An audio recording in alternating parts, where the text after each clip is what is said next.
Voici donc la correction de l'exercice que vous aviez à faire sur le sonnet 6 de Jean Cassou. Il fallait chercher la définition d'un sonnet et dire si ce sonnet était bien régulier, un vrai sonnet à la française.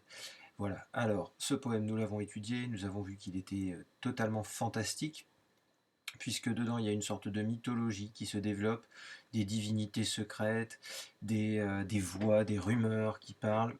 On a vraiment l'impression que Jean Cassou se voit en héros épique, plongé dans un gouffre, et autour de lui, eh bien, il y a des divinités qui sont responsables de son malheur et d'autres qu'il prie de le sortir de là. Voilà. Pour ce qui est du sonnet, si vous êtes allé voir sur internet, eh bien vous avez dû trouver différentes définitions, c'est pas facile de s'y retrouver, j'en ai conscience. Le sonnet c'est un poème classique, mais on ne peut plus classique. Quand vous serez au lycée, vous en étudierez à mon avis beaucoup. Le sonnet, ça vient de l'Italie, c'était à l'origine un poème qui était chanté, accompagné de musique. Il était fait pour sonner, voilà.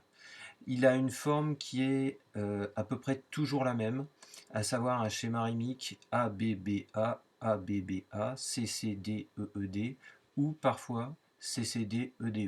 Voilà, c'était ce qu'il fallait vérifier. Donc, en gros, 4 strophes, 1, 2, 3, 4, et le schéma rythmique qui revient. Si on regarde ce poème, on a bien 4 strophes, 2 quatrains et 2 tercets. Et si on observe maintenant les rimes, eh bien on a secrète qui rime avec fête, sortie qui rime avec infini. Ça va nous donner un schéma comme celui-ci, AB, AB.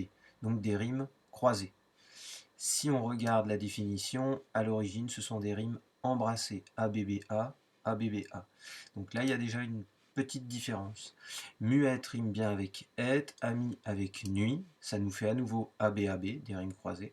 Et pour la fin, CCDEDE, mystère, lumière, voix, moi, poterne, caverne.